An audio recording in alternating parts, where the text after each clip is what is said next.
Freelancers who don't plan their business operation will find good clients only by random chance. Obviously.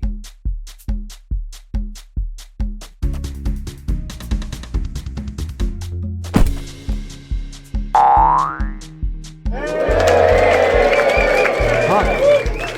I'm Mr. Nuts, and this is Cocoverse.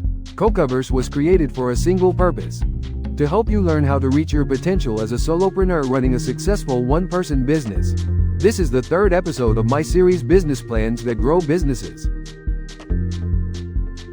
Today, we look at something freelancers often ignore when starting out. It's the difference between having a vague idea and having an actual plan. And no, I'm not talking about a 50-page corporate document that no one reads after writing it. I'm talking about clarity. The kind of clarity that tells you what you sell, who you sell it to, and why they should care.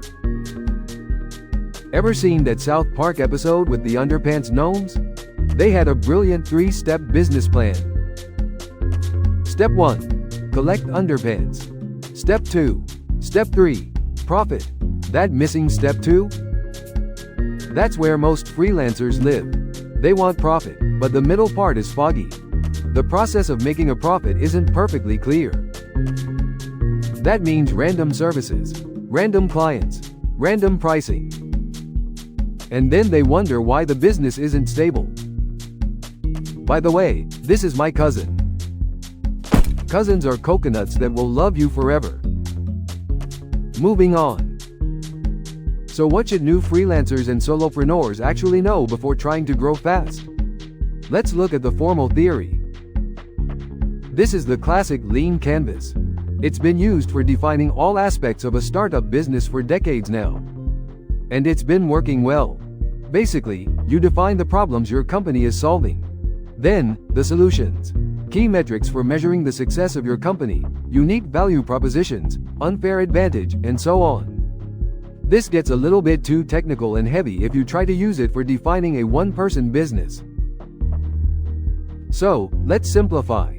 Let's make a simple business plan template suitable for one-person businesses. First, you have to start with your specialty. What makes you unique, and what you're really good at. There is no point trying to do something you've never done before.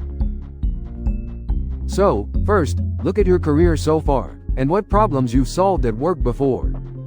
A good, solid competency profile usually combines multiple skills to solve a complicated problem. And you excel at organizing projects and leading them through. Your competency as a product lead could be more valuable than the mere product design skills. So, you can fill bigger shoes in your client's organization. It's the combination of skills that gives you the unfair advantage, which simply means you're better at something than an average worker. Yes, you have one, even if you think you don't. Second, think of the people you've worked with before, in other words, your potential clients. Your ICP that I talked about last time. Focusing on specific people you've worked with in your day job, for instance, gives you a really simple way to define your clientele. Here, knowledge and experience count much more than guessing. And this part could be a matter of doing research if you're at the start of your whole career. But then again, running a solo business without any work experience is pretty nuts in the first place. Third, think of a significant problem in any industry you know well. Do not think of a solution first. That's where things go south. If you don't know about any significant problems, do some research. This is relatively easy if you manage to define your clients in the previous stage. What were the problems they faced constantly? Solving one-time problems isn't much of a services business, as there would be too few opportunities around in the world. A simple way is to go to some of the freelance websites and look for jobs in your field. Freelance jobs are usually problem-oriented, unlike long-term positions in day jobs. When you work solo, you only need to have one big problem you solve efficiently. Just one. That's the beauty of freelancing.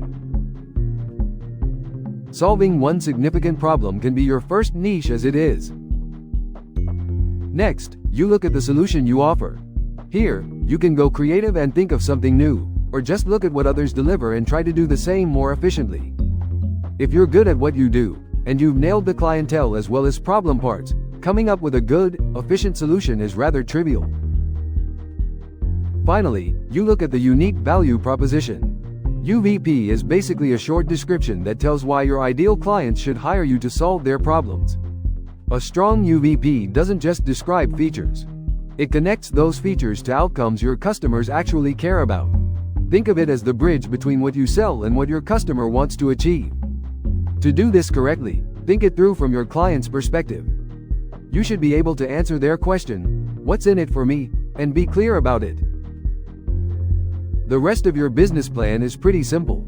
Think of key metrics that help you track if you're doing the right things that help you both to find ideal clients and offer them highly efficient solutions in a systematic way. A metric could be, for instance, the number of potential clients you connect with on a social media platform in a week or a month. The idea is that the metric makes you execute your process regularly. Then, the last thing to do is to figure out how to meet those ideal clients. In other words, sales channels. This isn't anything more than the basic idea of going where your clients go. It can be a freelance job site, a networking event, a startup accelerator space, or anything where the people who fit your ICP descriptions regularly go. Now, you have all the essential parts of your business plan defined. And this means, you're ahead of 95% of other freelancers who are still stuck trying to find clients randomly. Like this guy. Imagine being on the receiving side of this so-called conversation starter. Yeah, not so fun. But perhaps a good opportunity to laugh out loud.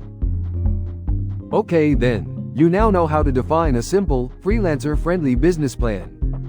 The rest is up to you. Go succeed. Next time, we'll look at how starting up as an experienced professional differs from starting up as a freshman. So, see you soon again in Cocoverse. Now, back to bed.